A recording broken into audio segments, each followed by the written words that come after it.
We're New Transmission Records, and this is evaluation question number 1. In what way does your media product use, develop, or challenge forms and conventions of real media products? It's a tough one for the first one. It is a tough one. Luckily for us, we've been making sure we know what we're doing. Now, the majority, well, we've all looked at many post-punk music videos. As well as music videos in general, like exploring the history of the form. We looked at all, We've looked at other bands. other genres. We looked at everything. Yeah, we basically did that and then narrowed it down to our genre, which, like Callum said, is post-punk. Now, we've looked at bands such as Joy Division. Joy Division, New Order, Depeche Mode, New Model Army. It was Gary Newman I looked at a little bit. Echo and the Bunnymen. Yes, And we looked at all their videos, and really, we kind of pictured a few very relaxed conventions about the genre and its music videos. The first being that all the videos are, excuse the term, I don't like it, but very dark. They're all kind of set. They're not happy. Sombre. Sombre is a nice word for it. Another code and convention of them is they nearly all have some form of performance aspect to it. Yeah. They're usually a performance narrative. I have seen a few narrative concept performances.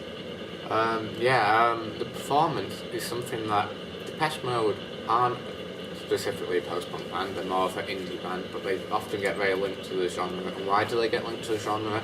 Because of director Anton Corbijn, who directed post-punk videos, but also was Depeche Mode's primary director. Some of their videos aren't performance. In fact, a large amount of their videos aren't performance. They're mostly all concepts. Yeah. Videos, really. So here was already something that we thought we'll take that sort of styling by Corbijn and apply it to a post-punk band. We didn't want to do a performance video. We didn't think we could do it to such a good standard that it would look realistic for the... We thought it decreased the overall quality. So we challenged that straight away and thought, right, we want to stick to the genre sort of traits, but basically mix it up a little bit. So eventually we came to the conclusion of doing a more narrative-based video. But it's a little bit concept because it's a little bit concept as well. Because the narrative is non-linear, which kind of makes it a bit abstract straight away. We developed this kind of dirty, sombre feel that we found in post-punk. By you doing a video that, we were talking about Anton Corbijn, he's very into this, in black and white. We've also, it's kind of a bit of an intertextual reference actually, for the music video The Killing Moon by Echo and the Bunnymen, where during the entire performance aspect there's a swinging light bulb above him that creates a kind of a flashing effect. Which is also actually in the Cure song, who we forgot to mention. Yeah. There's that sort of thing in that. Yeah, and we basically did this in our video in the cold turkey scenes in Joel's cupboard. We used a flashing light to kind of create that same... Yeah, so we've kind of changed challenged the form of a post-punk video by making it a more solely narrative-based video. We wanted to kind of bring a short film element into it. We don't have any performance aspects in it at all. It was kind of concept for the fact it was non-linear. So yeah, we wanted to get that kind of very kind of complex short film element within it. And another way of doing this, because it's quite a dark, dirty, sombre video, we wanted to get a bit of a social realist aspect into it. So black and white with the grayscaling to show that kind of concrete jungle kind of feeling, just like some angel. Yeah. and then we got a bit of the shaky camera movement as well, just to keep that kind of social realist effect carry on going through, make it feel much more realistic, and is something that people can look at and think, that I know what they mean kind of thing. And that also links to Anton Corbijn's first feature-length film, Control, which was the biopic, of course, of Ian Curtis. This was filmed in black and white, as ours was, and a lot of the type shots and stuff were influenced from that film. So although it's not specifically post-punk and it's also not specifically a music video, it's a big influence on our work. Also, it kind of shows, like ours, that we wanted it to be more artistic than simply a music video. We didn't want a music video that would essentially just kind of back up the song. We wanted it to be as much about the visuals as it is about the actual soundtrack. So in a way, our videos, very much about the band, with the track.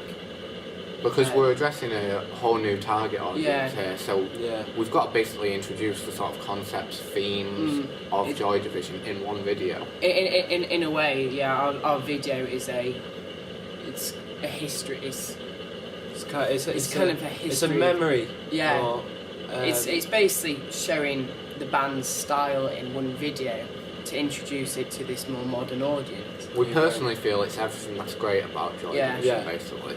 It's everything we remember Ian Curtis by, all put into one, just so we can get the younger generations to look up and admire them and get to like Joy Division like people who are in their 30s and 40s. Yeah. One of the things, like continuing on from that we discussed earlier on was, could Joy Division suit a new, younger target audience? Because clearly we like the band, but are we the exception rather than the majority? Yeah. So we thought we'd research on more modern bands who sort of follow the same sort of format. Conventions and look at their videos as well. So we start by The Killers' first album. The Killers, you're probably saying, are they post-punk? Yes, the first album was very post-punk influenced. Mr. Brightside, who else? What else in that song? Somebody Told Me. Smile Like You Mean It. Smile Like You Mean It. They're all the main songs from the first album. Everything Will Be Alright, that's a great song. Oh, yeah. But basically, The Killers, they even took their name from a music video for New Order where it says The Killers on the drum. And they took their name from that. They also did a cover of Shadow Play, which was on the soundtrack for Control and was played at the end credits. Yeah. For those who don't know, Shadow Play is a Joy Division song. Yeah. Basically, we don't really need to explain to you how big the Killers are, but post-punk was where it all started really for them, and look how big they've got now in terms of their fans and stuff. More specifically, sort of post-punk influenced bands, we've got White Lies, Editors, and White Lies and Editors. I can't think of the other one. There's one other one. You could say Hurts in post-punk. Yeah, Hurts as well, actually. They're sort of new bands, but they're already showing great success. Yeah. Hurts won Best New Album or something, didn't they? Best New Comeback. Yeah. White Lies have gone pretty big since their first album. And they're playing at the Factory actually sometimes soon, which of course is where it all started for Joy Division. And then the Editors have been around for years and had much chart success and stuff. So we looked at their videos and it basically confirmed our belief that it could work for a new audience. So rather, we knew basically as we made our video, we didn't just have to target the old fans, we could target the new fans. So whereas a lot of the older sort of post-punk videos challenge the people of their time, the youth of their time, our video challenges that by challenging the youth, by targeting the youth of our time and the youth of their time. So that is a lot of youth of their times. That's a lot of youth in there. So, post-punk is not dead. Yeah, basically, that is the message of our video. Basically, we've developed and challenged it all. Yeah. It's more on our blogs on this question. Thank you. Let's hope so slightly better than this did.